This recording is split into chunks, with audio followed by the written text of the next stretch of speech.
Welcome everyone to the video. Welcome to the channel. And I made this video because of what's currently happening over in Washington, D.C. this week. And you have leadership publicly reading the Bible, talking about returning America to its moral and spiritual foundations. And at the same time, you're hearing warnings about something called soft despotism. I think I said that right. And technological tyranny. Those are heavy words, but here's the question nobody's really asking is, are we returning to faith to protect freedom? Or are we slowly being guided into a new form of control? So first, let's just break it down. Soft despotism is not what people think. It's not soldiers on the streets. It's not someone, taking your rights overnight. It's very much quieter than that. And it's when control becomes comfortable and when people still feel free, but their choices are slowly shaped. Their thinking is being influenced. Their behavior is being guided and they don't even realize it. But that is the key, because if you don't feel controlled, then you don't resist, and if you don't resist, you don't even question what's happening. That's what it is. Now, technological tyranny, because or why I want to talk about it is because this is where things get real. We live in a world where algorithms are deciding what you see. When news shows up, the opinions that you hear, the content that gets pushed in front of you on your phone, the and most people think they're actually choosing what they're watching, but in reality, a lot of it is being chosen for them. You don't see everything, you see what you're fed, and over time, that really shapes how you think. It shapes what you believe, it shapes definitely what you trust and what you reject. So when people talk about technological tyranny, they're not talking about robots taking over. They're talking about influence, control through information. Because if you can shape what people see, then you can shape what people believe. And if you can shape belief, then you can shape behavior. Now let's bring the other side of this and the push to return to faith. Leadership is saying America needs to get back. Back to what? Faith, family, freedom, and that our rights come from God and not from the government. And historically, that idea isn't new.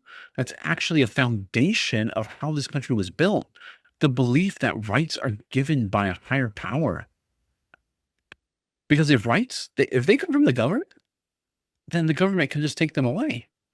However, if your rights come from God, they're supposed to be permanent. So on the surface, this sounds like a return to something strong or stable, something grounding. And honestly, I think a lot of people are really looking for that right now. The world just feels incredibly unstable.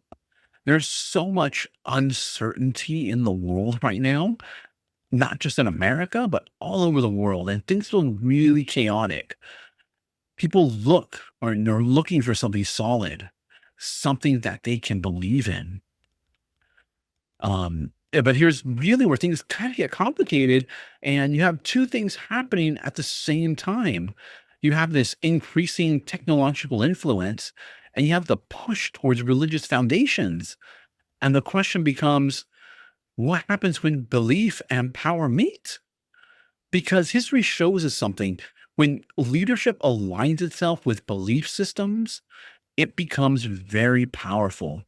And it's not necessarily wrong, um, but powerful, because belief drives behavior and behavior drives society. So now, we have to ask the uncomfortable question: when leadership promotes religion, is it about truth? Is it about unity? Or is it about guiding people or shaping them? And, it'll be real with you. I know people personally who believe whatever leadership says. No questions asked. And that's not even about one side. That happens across the board because that's human nature. People want certainty. They want direction. People want something to follow. But when you stop questioning, that's where things really change. Faith, because faith without questioning, can just turn into dependence. This is the part that really matters, and it it's just about. This isn't just about religion. It's not just about the government. It's about how people think. Because blind belief, whether it's in, your religion, whatever you believe in, whether it's in politics or technology or in science, that's where control begins. Not belief itself, but blind belief. And there's a difference. You can have faith and still question. You can believe in something and still think for yourself. But the moment you stop questioning, you just hand that power away and then try to get it back.